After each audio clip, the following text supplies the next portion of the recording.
বাংলায় নতুন করে চোখ রাঙাচ্ছে ঘূর্ণাবর্ত। আবার কোনো বিপর্যয় আসছে নাকি?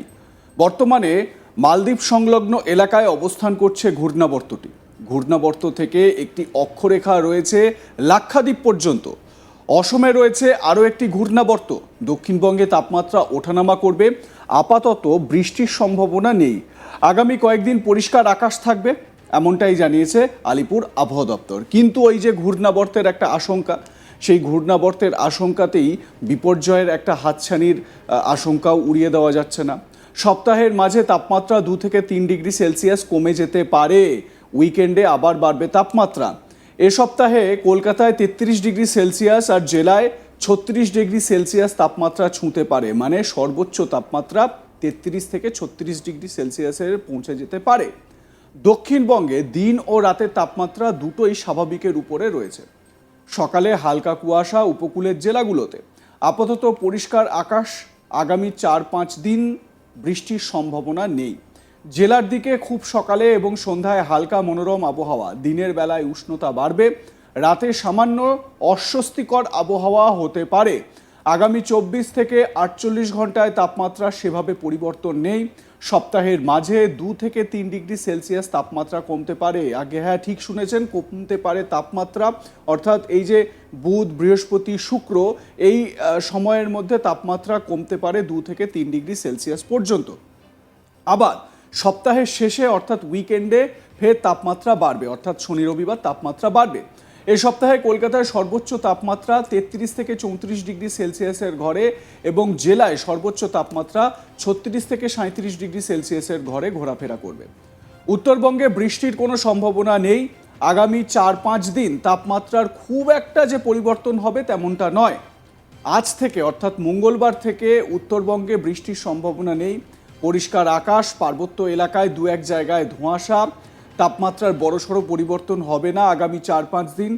কলকাতা স্বাভাবিকের উপরে রয়েছে। দিন ও রাতের তাপমাত্রা, পরিষ্কার আকাশ থাকবে। বৃষ্টির কোনো সম্ভাবনা নেই বলে জানাচ্ছে আলিপুর আবহাওয়া দপ্তর।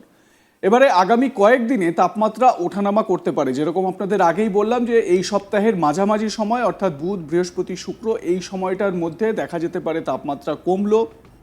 আবার উইকেন্ডে তাপমাত্রা বাড়বে, মানে শনি রবিবার তাপমাত্রা বাড়বে। এবারে এরকমই একটা পূর্বাভাস দেওয়া হয়েছে আলিপুর আবহাওয়া দপ্তরের তরফে। আবহাওয়াবিদ সৌরিশ বন্দ্যোপাধ্যায় তিনি কি জানাচ্ছেন শোনাবো তার আপডেট।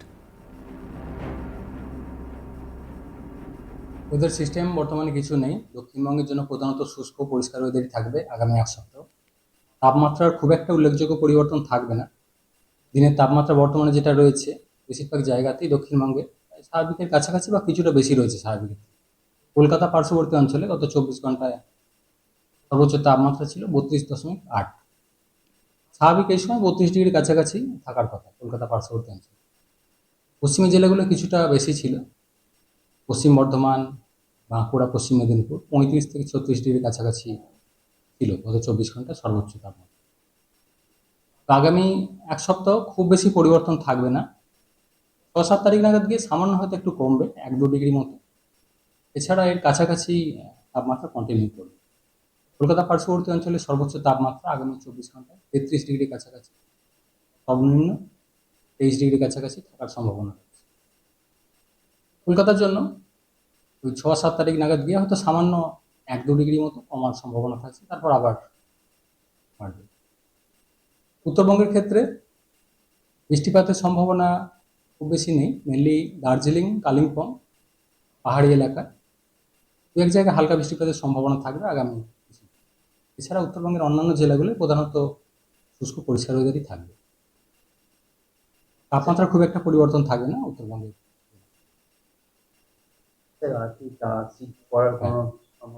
না, অলরেডি মার্চ মাস চলছে, ফলে সেভাবে আর থাকার কিছু সম্ভাবনা নেই।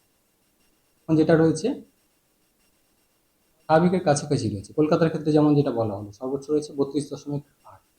স্বাভাবিকের থেকে সামান্য একটু বেশি, স্বাভাবিক 32 ডিগ্রির কাছাকাছি। মিনিমাম টেম্পারেচার কলকাতা পার্শ্ববর্তী অঞ্চলে 24 ডিগ্রির কাছাকাছি, স্বাভাবিক থাকার কথা 21 ডিগ্রির কাছাকাছি। ফলে খুব বেশি আর তাপমাত্রা কমার তো সম্ভাবনা নেই। কমলে সেটা 1-2 ডিগ্রি মতো সামান্য একটু। আর এই মার্চ মাসে কি কাপড় প্রবাহের কোনো সতর্কতা?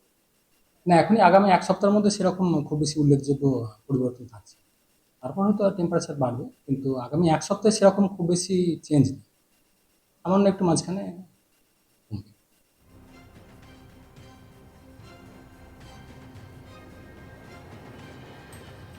খুব বেশি তাপমাত্রার হেরফের নেই জানাচ্ছেন আলিপুর আবহাওয়া দপ্তরের আবহাওয়াবিদ সৌরিশ বন্দ্যোপাধ্যায়। তবে আগামী কয়েকটা দিন মানে এই সপ্তাহের মাঝামাঝি জায়গায় গিয়ে তাপমাত্রা কিছুটা নামবে, আবার উইকেন্ডে তাপমাত্রা বাড়বে। এবারে উপকূলের যে জেলাগুলো সেই জেলাগুলোতে সকালবেলায় কুয়াশা তৈরি হবে। উপকূলের জেলাগুলো বলতে বলে দিই, যেই জায়গাগুলোতে সমুদ্র রয়েছে, সমুদ্র পার্শ্ববর্তী যে জায়গাগুলো, যেরকম পূর্ব মেদিনীপুর জেলা রয়েছে, যেরকম দক্ষিণ চব্বিশ পরগনা রয়েছে, এই জায়গাগুলোতে সকালের দিকে কুয়াশা থাকবে এবং বেলা বাড়ার সঙ্গে সঙ্গে সেই কুয়াশা সরে যাবে। কোথাও কোথাও মেঘলা আকাশও থাকবে, কিন্তু বৃষ্টিপাতের সম্ভাবনা নেই এমনটাই জানাচ্ছে আলিপুর আবহাওয়া দপ্তর। শুষ্ক আবহাওয়া লক্ষ্য করা যাচ্ছে। দুদিন আগেই যেটা উত্তরবঙ্গের জন্য আপডেট দেওয়া হয়েছিল যে উত্তরবঙ্গে সব জায়গাতেই মোটামুটি শুষ্ক পরিবেশ, শুষ্ক পরিস্থিতি, সেখানে বৃষ্টিপাতের কোনো সম্ভাবনা নেই। কিন্তু পাহাড়ি এলাকায় দার্জিলিং, বিশেষত দার্জিলিং এবং কালিম্পং বা কার্শিয়াং এই জায়গাগুলোতেও তুষারপাতের একটা সম্ভাবনার কথা জানানো হয়েছিল। তবে এখন নতুন করে তুষারপাতের আর কোনো আপডেট সৌরিশ বন্দ্যোপাধ্যায় দিলেন না। তবে এই মুহূর্তে যা আবহাওয়া, দক্ষিণবঙ্গের এই মুহূর্তে যা আবহাওয়া, সেই তুলনায় যদি আমরা দেখি তাহলে পাহাড়ি এলাকায় অবশ্যই, পার্বত্য যে এলাকাগুলো রয়েছে দার্জিলিং, কালিম্পং, কার্শিয়াং এই জায়গাগুলোয় কিন্তু তাপমাত্রা নিম্নমুখী এবং সেখানে একটা মনোরম পরিবেশ আপনারা পেতে পারেন। মানে এই সময়টায় মানুষ পাহাড়ে ঘুরতে যান বেশি করে, যাতে এই যে গরম এবং মানে ঠান্ডা থেকে বেরিয়ে গরম পড়ার যে ট্রানজিশনটা, এই ট্রানজিশন সময়টা যেন পাহাড়ে কাটানো যায়। পাহাড় প্রেমীরা তো পাহাড়ে যানই ঘুরতে। অন্যদিকে আমরা যদি শীতের স্পেলটা দেখি তাহলে শীতের স্পেল এবছর একেবারেই খারাপ গেছে। কারণ প্রাথমিকভাবে আমরা দেখলাম নভেম্বরের মাঝামাঝি, নভেম্বর 2024-এর মাঝামাঝি সময় থেকে ঠান্ডা পড়া শুরু করলো এবং সেই সময় ঠান্ডা পড়ছিলও বেশ ভালো, কিন্তু মাঝে মধ্যেই বাদ সাধছিল পশ্চিমী ঝঞ্ঝা। এই পশ্চিমী ঝঞ্ঝার জন্য উত্তরে যে হাওয়া, যেই হাওয়ার জন্য সাধারণত আমাদের রাজ্যে ঠান্ডা প্রবেশ করে থাকে, শীতলতা প্রবেশ করে থাকে, সেই উত্তরে হাওয়া বাধাপ্রাপ্ত হয় এবং এর জেরে কি হয়, বারবার শীতে বাধা আসে।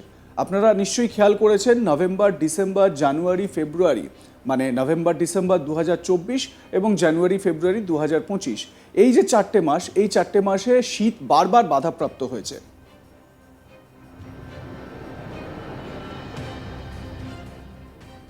আপনাদের মতামত জানান, লাইক কমেন্ট শেয়ার করতে ভুলবেন না। দেখতে থাকুন আজ তাক বাংলা, সাবস্ক্রাইব করুন আমাদের ইউটিউব চ্যানেলটি, বেল আইকন প্রেস করুন নোটিফিকেশন পেতে, বিভিন্ন খবরের আপডেট পান হোয়াটসঅ্যাপ চ্যানেল ফলো করে।